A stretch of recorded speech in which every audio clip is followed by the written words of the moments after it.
Today I'll be discussing the Purdue Pegboard test and the O'Connor finger dexterity test. The Purdue Pegboard test assesses the coordination and dexterity of an individual. The age range is between 6 and 65 plus, and it begins at 6 because there is a certain level of cognitive ability that is needed to complete this test. The type of assessment is a norm reference performance measure, and the test itself takes about 5 to 10 minutes to complete. A little bit about the test. The pegboard consists of 4 cups at the top of the board in 2 sets of 25 holes. The extreme right and left-hand cups hold 25 pins each. There are 20 collars held within the cup to the right of the center, and then the cup to the left of the center contains 40 washers. To administer the test, there are 4 subtests to determine an individual's speed and accuracy while working with their hands, and the test should be administered in the order of preferred hand, non-preferred hand, both hands, and then the assembly, and it should not deviate from this order. It is recommended that 3 trials be done for each of the subtests. However, it is not required and specifically stated in the manual, so 1 trial can be administered and could be sufficient depending on the case. So the first subtest is the preferred hand, which is assumed to be the right hand, and the objective is to place as many pins into the right hand row as possible by starting with the top hole. So here is a video of an individual completing this, and before the test is completed, the administrator should demonstrate how it will be done, and you will have the individual pick up 1 pin at a time from the right hand cup and place in the top hole, followed by the consecutive holes beneath. And the individual is given 30 seconds to place as many pins as they can into the hole. If a pin is dropped during the task, it is instructed that they do not pick it up and just continue on with the task. Before moving on to the left-hand test, they are supposed to leave all pins in the holes. And based on this video, it was seen that the individual score was a 16, and I will describe how I determined that score a little bit later. So the next test is the left hand or the non-preferred hand, and so the objective of this is to place as many pins into the left hand row as possible by starting with the top row or top hole. So again, this is a video to demonstrate an individual completing that task, and this is the same concept for as the right hand, except the individual grabs the pins from the left-handed cups and places the pins into the left-hand row. And the individual will also get 30 seconds to complete this task. And once both the right hand and left hand tests have been completed, all pins can be returned to their respective cups. And based on the individual in this test, like in this video, their raw score was 15. Next is the both hands subtest, and the objective of this is to place as many pins into both the right hand and left hand row as possible by starting with the top hole. And once again, this is a video to demonstrate that. And so during this, the individual uses both hands together, and the individual will pick up a pin with their right hand from the right hand cup and place in the right hand row, while simultaneously picking up a pin with their left hand from the left hand cup and placing it in the left hand row. The individual will start with the top hole for both the right and left hand rows, and the individual will get 30 seconds to complete this task. And once the task is completed, they will return all pins to their respective cups. And in this video, the individual scored a 13. The final subtest is the assembly, and the objective is to assemble as many pins, collars, and washers in the right hand row as possible by starting the top hole. And this task requires the use of both the right and the left hand working together, and both hands must remain moving at the same time during the task. So the sequence of the assembly is first the pin, then a washer, then a collar, and then another washer. So this video will demonstrate an individual completing this, and the individual will pick up a pin from the right-hand cup with their right hand and place it in the top hole of the right-hand row, while simultaneously picking up a washer with their left hand. And while the washer is being placed, the individual must pick up a collar with their right hand. And while the collar is being placed, the individual must pick up another washer with their left hand and drop it over the collar. And then they will immediately start the second assembly in the hole below with the right-hand row. And the individual will get 60 seconds to complete this task.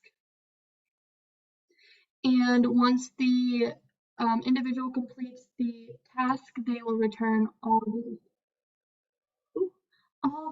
pins, collars, and washers to their respective cups. And the individual's raw score in this video was 32. So the actual scoring of the test for both the right and left hand subtests, you just count the total number of pins inserted. So that was how I was able to determine her scores. And for both hands, you are to count the total number of pairs of pins inserted. So this is where both the right and the left hand row need to be filled with a pin. If just the right hand row had a pin in it, but the left hand didn't, then that would not be counted towards her score. The number 4 here, it's the right and left hand plus the both hands. And this is a summative assessment of the first 3 subtests, and this is not an actual test that is administered, rather it is just a calculation, and this can be done after the completion of all 4 subtests. So once you do the calculation, it's a combination of the test scores of the pins placed with the right hand, pins placed with the left hand, and the pair of pins placed with both hands, and once that calculation is done, you can compare it to normative scores. Then to score the assembly part, you count the number of parts that are assembled. And so the parts are the pins, the washers, and the collars. So in the video, the individual was able to complete like 5 assemblies, and then they were able to get 3 parts of the assembly completed for 4 of them. So that's how I was able to calculate that her score was 32. And since 4 of the washers fell off of the assemblies, they were not counted in her score. If 3 trials are conducted, you will find the mean of each respective subtest, and that will be how, like, the score that you compare to the normative values.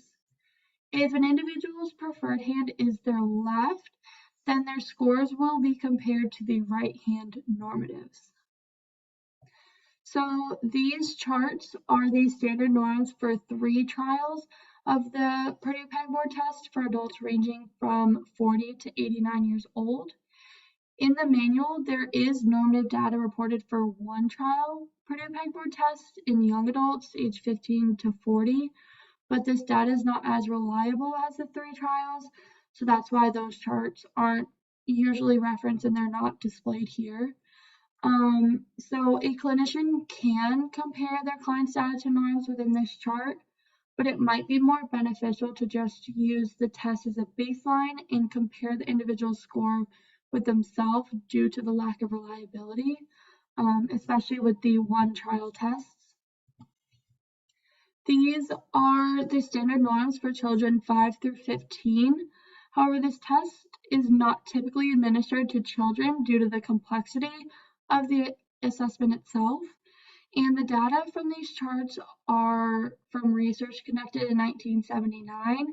So the norms are very outdated, and that leads to them not being very valid for a clinician to potentially reference to. The overall reliability of the Purdue Pegboard test, the research that I was able to find, it was very contradictory results, so that decreased the overall reliability of the assessment. It was found that the test-retest reliability is strong with 3 trials, but significantly weak with 1 trial. So as I had been stating before, it is suggested that the subtest should have 3 trials to allow for greater reliability, but there is still a lack of reliability within that because there is not a lot of research based on 3 trials. The inter-rater reliability ranged from quite poor to perfect. So again, that's just a huge range. The intra-rater reliability, which is the measure of how consistent an individual is at administering this test, ranged from poor to good. And the ICC, or the inter-class correlation coefficient, which describes how strongly units in the same group resemble each other, range from quite poor reliability to good reliability. So once again, the data that I was able to find in all the research, it was very contradictory, and it just wasn't very cohesive. The validity of the Purdue Pegboard test, due to the standard norms being very outdated, the validity is low. There is a lack of extensive research of the validity of the PPT, which also overall decreases the test's validity. The PPT is valid and can be used within clinical practice for individuals with orthopedic hand injuries. I was able to find that statement within one article, but again, this is just based off of one singular article, and it is not extensively researched and extensively backed up. And it is recommended that the PPT be validated locally. And this is because each test is situational, and this allows the administrator to relate the scores to actual performance on a specific job. But once again, this was found within one specific article and not further talked about in other articles that I was able to find. Next, we have the O'Connor finger dexterity test. And this assesses dexterity in an individual. The age range is from 17 to 65 plus. The type of assessment is a norm reference performance measure, and the total time to complete the test is about 8 to 15 minutes, depending on the level of dexterity an individual has and their overall efficiency. A little bit about the test. The board is a well at the board has a well with at the top that holds 315 metal pins. There are 100 holes that are arranged in 10 rows of 10 holes each, and each hole is able to hold 3 pins. To administer this test, you'll have the individual only use their dominant hand, and they will place 3 pins in each hole as quickly as possible. So the objective is to fill all 100 holes with 3 pins as fast as they can. And so 300 pins in total will be placed. You will record the time separately for filling the first 50 holes and the last 50 holes. And so this here is an example of an individual completing this test. So you'll have the individual start in the furthest corner from them. So this individual is right hand dominant, so they started in the top left corner, and then they worked their way all the way across the row to the top right corner. If they were left hand dominant, then they would start in the top right corner and move to the left. You want to make sure that the individual completes each row before they move on to the next, and they are not allowed to skip around. The individual does not stop once they fill the first 50 holes. The administrator will have to lapse the stopwatch to record the separate time for the first 50 holes and the second 50 holes. And the time is recorded that way because it helps to score the actual test.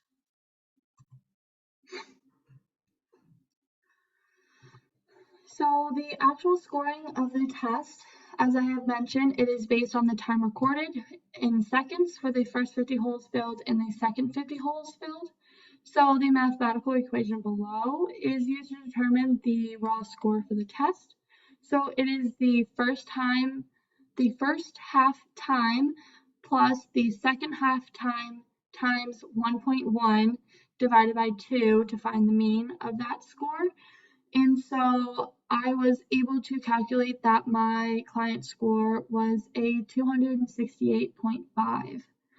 And there is no formal scoring sheet for this test, so once the score is calculated, it can just be compared to the norms.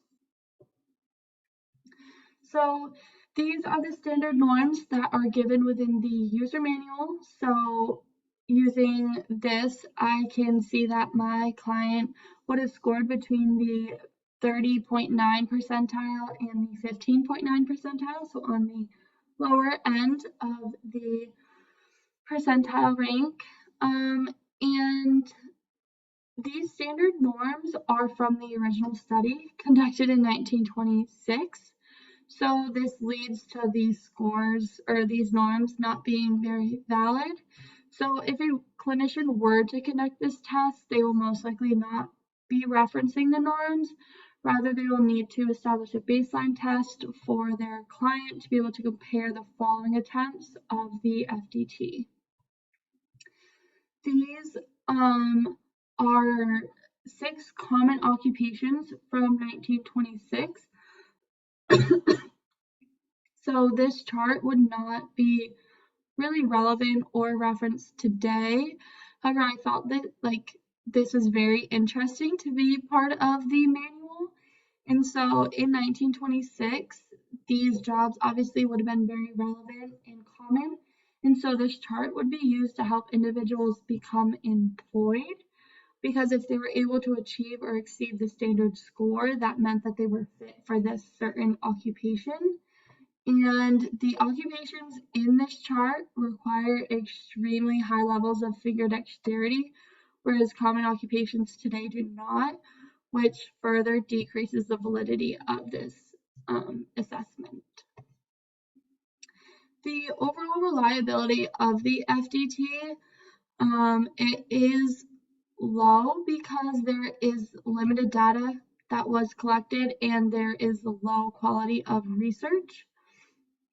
The retest reliability was reported as a 0.87, and the inter-rater reliability was found to range from 0.76 to 0.92. So these are good scores for these different reliabilities, but this was all that I could find that was reported on the reliability of the test. And so there's just a massive gap within this research of reliability, which overall just decreases the assessment's reliability. The validity of the test was stated in the original test manual, but it has not been extensively researched or published in scholarly journals. So again, there's just this gap in research, which overall decreases the validity of the assessment. I did find, however, that there is good to excellent predictive validity, which is the ability to test the ability of the test to predict a future outcome, but I was only able to find this statement in one article, so that again just doesn't really prove that this test is valid since it only came from one singular article. The clinical utility of both of these tests, clinicians, if they choose to use these tests, they should use it with caution. Due to contradicting research and just gaps in the research, they should be aware that both tests may not be the most effective when evaluating a client's fine motor skills. It can be used to obtain baseline data on a client. Since the norms are outdated for both, clinicians are able to, they're not able to determine if their client is within normal range or normal limits. So they will have to use the initial test as a baseline and then compare future attempts to their initial in order to gauge their progress. It can be used as an intervention since it's more occupation-based. If a clinician does decide to use it as an intervention, it would most likely be effective if the client had a job where fine motor skills are necessary, such as like an electrician. The PPT could be useful in examining both fine motor and cognitive skills. Since this assessment requires the use of both of those skills, a clinician could potentially utilize the test to gather baseline information regarding both skills. And both tests are low tech. They do not require the use of technology, which eases the administration of both. These are some factors that may influence bias. There is low quality research on various diagnoses. Not many research articles that I read discuss different diagnoses and how the diagnoses would score on the tests. So it is unknown how these diagnoses would do compared to others on these tests. The normative data is outdated, so it is not easily compared how an individual would score today to how an individual scored in the 1940s. Both tests requires a certain level of cognitive and visual skills. So if an individual had impaired cognitive or visual skills, that could potentially influence how they perform on these tests. There is no variance in testing for different ages. So a 6-year-old is administered the same exact test that a 64-year-old would be administered. So there's no discussion about cultural relevance in the articles and in the manuals. There is no statements about what race or what cultures are represented within these studies. Women and the working class are more likely to score well on these tests because women, especially during these times that the tests were created, were the ones who were working and held the jobs, and the working class would be more likely to score well because they were the ones doing these fine motor jobs. And this is specific to jobs that require fine motor skills. These are my prompts. So the first one is, with the low quality of research on validity and reliability, what client scenarios can you think of might prompt the use of either the PPT or the FDT? Second one is, what cognitive skills does the clinician need to be aware of that could bias the results of the assembly task of the PPT? And the third one is, can you think of other reasons that the FDT should be administered to adults other than what was presented? Thank you.